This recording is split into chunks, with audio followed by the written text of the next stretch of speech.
Well, the Environmental Defender's Office is facing further calls for its funding to be scrapped after the federal court found it distorted and manipulated the views of Indigenous people. Northern Territory Labor MP Luke Gosling says he'll raise the issue with Environment Minister Tanya Plibersek when Parliament resumes next week. It's more than 2 weeks since the federal court rejected a case run by the Environmental Defender's Office to stop a gas pipeline being built off the coast of the Tiwi Islands. But the fallout continues. The criticism of the conduct of the Environmental Defender's Office is something that requires investigation. This is a publicly funded body that's been acting to the detriment of the Northern Territory, and we don't need activism for activists' sake. Federal Court Judge Natalie Charlesworth found lawyers from the EDO distorted and manipulated the views of Indigenous people to try to stop the pipeline. The Northern Territory Government is reviewing its annual funding of the organisation, worth $100,000.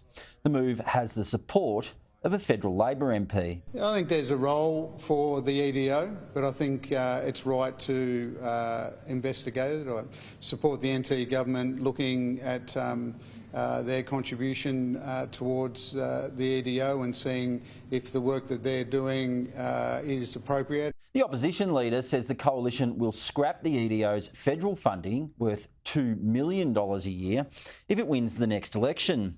Luke Gosling says he will raise the issue with the Environment Minister. So you'll raise it with Tanya Plibersek? Well, I won't take any orders from Peter Dutton, I'll tell you that.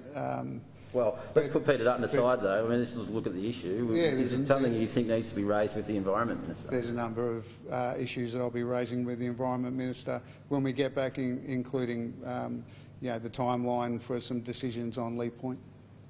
No, but what about the EDO funding? Is that something you'll raise? Yeah, that'll be one of the issues that I'll raise with the Environment Minister. Any other questions? It seems there are plenty of questions for the Environmental Defender's Office. It's yet to respond to the federal court judgment. However, its CEO, David Morris, has issued a statement responding to calls for its funding to be cut. Our clients are grandparents concerned for younger generations, environmental charities acting for nature, community groups defending their local patch and First Nations people. Without our services, these people would be denied access to the legal system and to environmental justice. With Parliament to resume next week, the EDO is facing a fight on multiple fronts. Matt Cunningham, Sky News, Darwin.